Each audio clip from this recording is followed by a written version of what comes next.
C'est l'heure du journal de l'Afrique, soyez les bienvenus sur France 24. À la une ce soir, le sommet des BRICS s'est poursuivi ce mercredi à Johannesburg en Afrique du Sud. Mais avant de développer ces titres, c'est l'information de la soirée. L'agence TASS en Russie a annoncé après le crash d'un avion au nord de Moscou que figurait parmi la liste des passagers l'homme d'affaires Evgeny Prigojine. Il avait défié le pouvoir du Kremlin en juin dernier.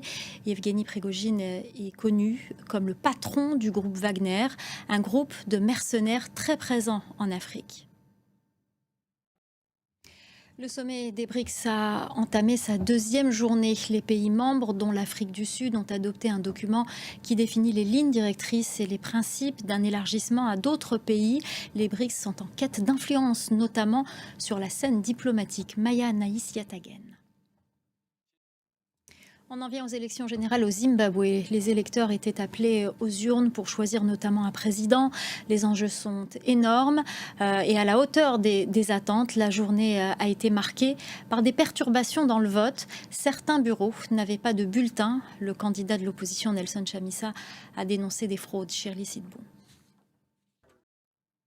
La diplomatie algérienne mobilisée pour la crise au Niger. Alger, fermement opposé à toute intervention militaire dans le pays, a envoyé mercredi son ministre des Affaires étrangères, Ahmed Attaf, en tournée au Nigeria, au Bénin et au Ghana, où siège la CEDEAO, pour tenter de trouver une issue à la crise.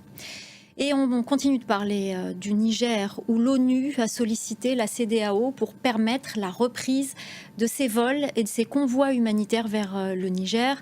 L'aide alimentaire est de plus en plus difficile à distribuer dans le pays. Les provisions manquent, les plus vulnérables risquent de souffrir rapidement de pénurie. Reportage de nos équipes sur place.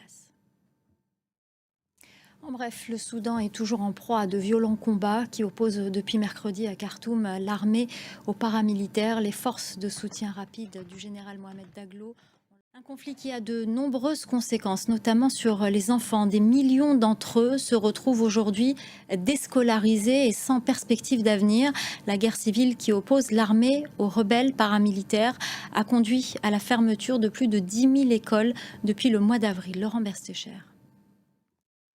Bonne nouvelle pour le secteur du tourisme en Tunisie. 5,4 millions de touristes ont visité le pays depuis le début de l'année, selon le ministère du Tourisme, soit une augmentation de 66% par rapport à 2022.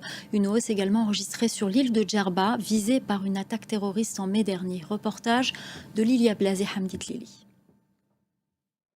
Voilà, c'est la fin du journal de l'Afrique. Restez avec nous, l'info continue sur France 24.